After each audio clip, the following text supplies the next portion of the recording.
Good morning बच्चों। आज हम लोग पाठ वाचन को जारी रखेंगे, आगे बढ़ाएंगे। हम लोग यहाँ तक पढ़ चुके हैं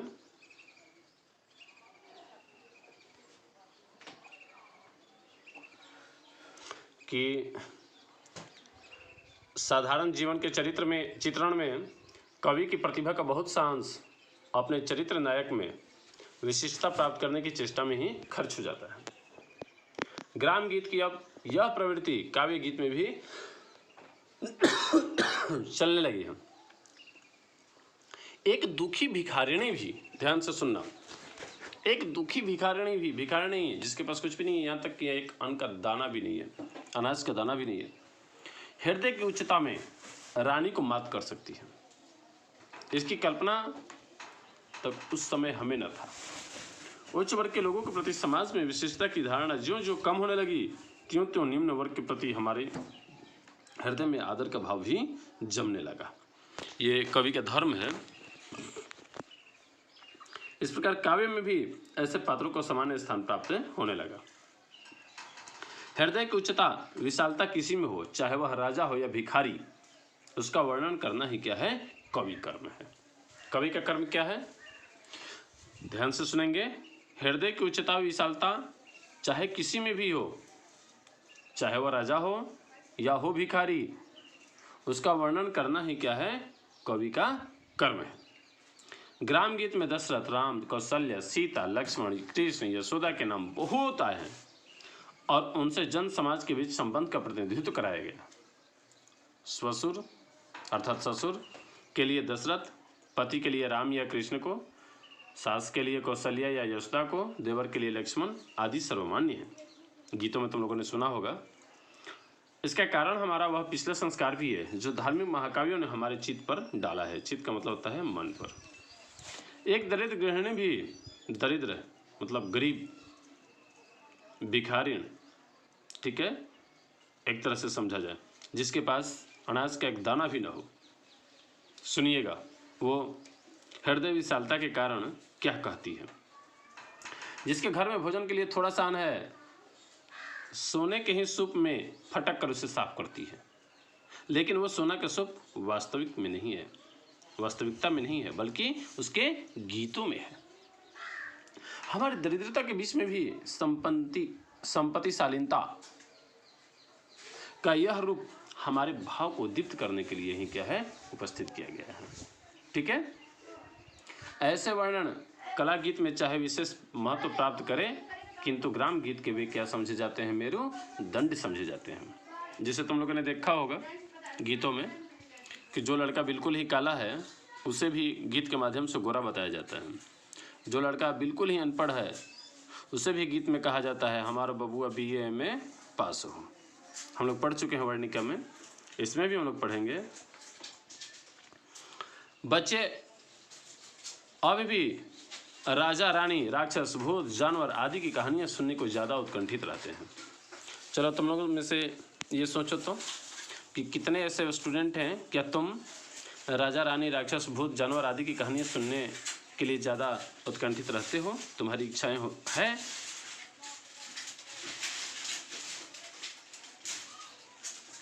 जो इन तरह की कहानियां सुनना पसंद करते हैं वो निश्चित रूप से अहिंसात्मक होते हैं। उनके हृदय में हिंसा नाम का शब्द नहीं रहता।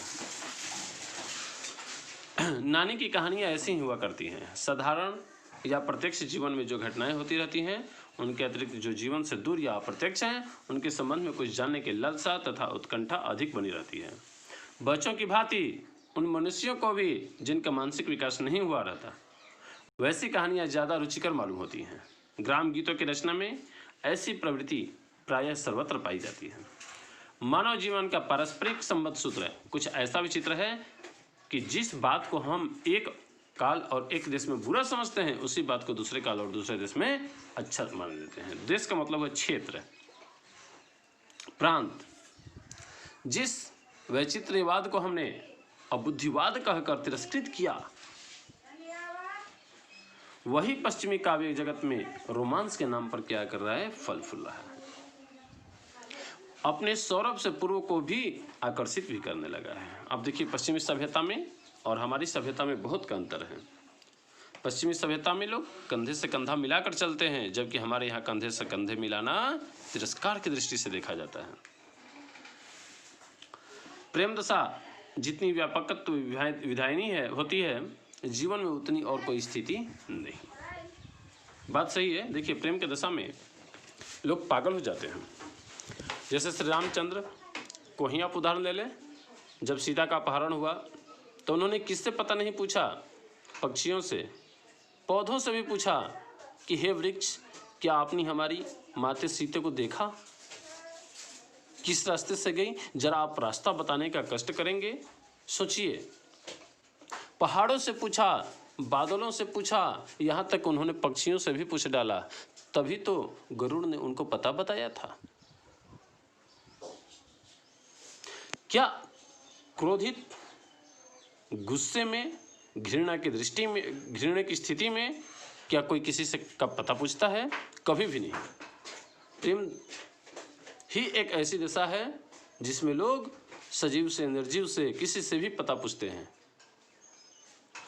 प्रेम या विरह में समस्त प्रकृति के साथ जीवन की जो समरूपता देखी जाती है, वह क्रोध, शोक, उत्साह, विस्मय, जुगुप्सा आदि में नहीं। जुगुप्सा का मतलब होता है विरहाकुल पुरुष, विरह के आकुल पशु, पक्षी, लता, ध्रुव सबसे अपनी वियुक्त प्रिया का पता पूछ सकता है, किंतु क्रोध मनुष्य अपने शत्रु का पता प्रकृति से नहीं पूछता पाया जाता। यही कारण है कि प्रेमिका या प्रेमी प्रकृति के साथ अपने जीवन के जैसे साहचर्य मानते हैं, जीवन वैसा कोई और नहीं।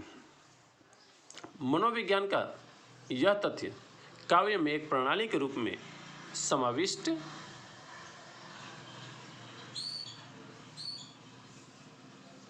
कर दिया गया है। प्रिय के अस्तित्व की सृष्टि व्यापिनी भावना से जीवन और जगत की कोई वस्तु अलग नहीं कर रह सकती। जीवन का यह उत्कर्ष तथा विकास प्रेम दशा के अतिरिक्त अन्यत्र सुलभ भी नहीं है। वृक्ष, लता, पशु, पक्षी जीवन के अनादि सहचर हैं। प्रकृति का यह सहचर्य अब सभ्य जीवन से बहुत दूर हट गया है, लेकिन गमले के पौधों और पिंजड़े के पक्षियों का साथ शायद नहीं छूटेगा। देखा होगा ना बच्चों तुम लोगों ने कि गमला का पौधा समृद्धि का प्रतीक है,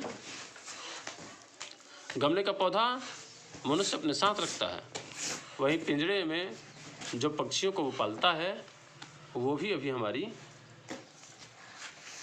सोच चलिए। अपने सुख दुख के भावों को उन पर आरोपित कर वह उन्हें स्पंदित करते हैं ही रहते हैं। काव्य में भी जीवन की ऐसी व्यापकता के अभाव में मानो वह हम विह्वल से बने रह जाते हैं। प्राण भक्षक को भी रक्षक समझने की शक्ति किसमें है? तो केवल और केवल प्रेम में ही है। जो प्राण भक्षक को भी क्या समझता है जी? रक्षक। उदाहरण स्वरूप आप ले सकते हैं, श्री राम ने जब रावण को मारा, रावण के मरते ही रावण की आत्मा निकलता है, राम का आत्मा निकलता है और प्रभु श्री राम के चरण स्पर्श करता है और कहता है, ठीक है, वो रामायण की बात है। ग्राम गीतों में ऐसे वर्णन बहुत हैं जहाँ नायिका अपने प्रेमी की खोज में बाघ, भालू, सांप आदि से उसका पता पूछती चलती है। आदि कवि वाल्मीकि नारायण ने भी विरह विह्वल राम के मुख से सीता की खोज के लिए न जाने कितने पशु, पक्षी, ध्रुव, लता आदि से पता पूछवाया है। इसके अतिरिक्त सीता के अनुसंधान का मतलब होता है खोज, सीता के खोज तथा उसके पास राम का प्रणय संदेश पहुंचाने के लिए किसको भेजा गया?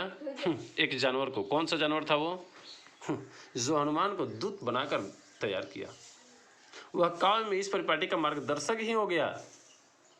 इसके बाद मेघदूत, देखिएगा कितने दूत हैं, ऐसा लगता है जैसे दूतों का लाइन लगा हुआ है।